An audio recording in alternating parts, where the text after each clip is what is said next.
Real shit. I needed a break from academic scholarship. I needed to write through my pain.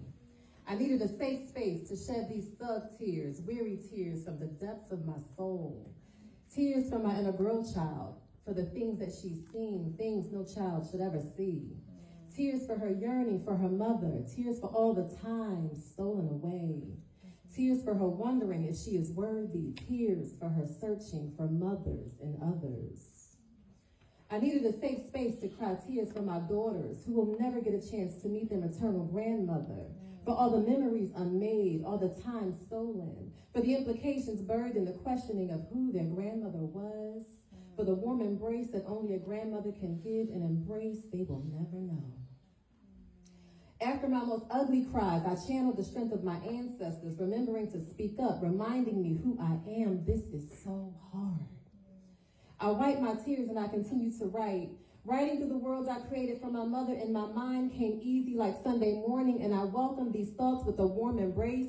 I marveled at the idea of writing her free. I closed my eyes and I imagined my mother resting well, laying easy in a meadow or some flower field under a new sun, smiling, bright, unbothered, hydrated, calm, imperturbable, thick from good eating, respite, peace, and joy was restored when I thought about my mother in this way. Using my radical imagination granted me access to a type of calm that I never knew that I possessed. So I wrote like hell to capture the moments of my mind. Could you imagine this type of peace for your ancestors? The way that I saw it, there was no other person in my life who deserved such rest, and as her daughter, I would be the one to give it to her. Creatively, I was unleashed. I discovered an outlet. I wrote poems and not quite poems and detailed memories, many of which centered my mother and many that did not. On my quest to find my mother's humanity, I suddenly recalled memories I had long forgotten. Memories triggered the creation of new stories, stories that erased the residue. What was this? Phenomena was happening and I needed the language to describe it. I needed to know. I needed a framework. I needed a framework that serves us.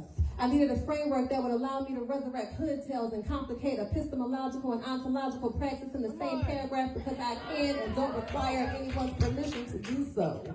I needed a framework that destroys the myth and amplifies the margin. I needed a framework that focused less on implications of policy and practice for institutions that never served us and more on the shit that I could actually use to heal this pain right now. I needed a framework that serves those of us who are secretly in need of healing from some form of cultural trauma. I needed a framework that allows me to combine theory with practice, because like Asada said, the two must go together. I needed a framework theoretically grounded in our knowing, one that culturally centers us as agents because we don't have time to explain why. I needed a framework free from judgment and centered in my truth. I needed a framework that embraced my speculations, my musings, one that allowed me to write uninhibited, easy. I needed a framework that gave me the space to process cultural trauma as a site for healing. I needed a framework that gave me practical tools. I needed a framework that embraced this energy. I needed a pathway. So on the quest to search for my mother's humanity and to tell her story, I created one. Yeah!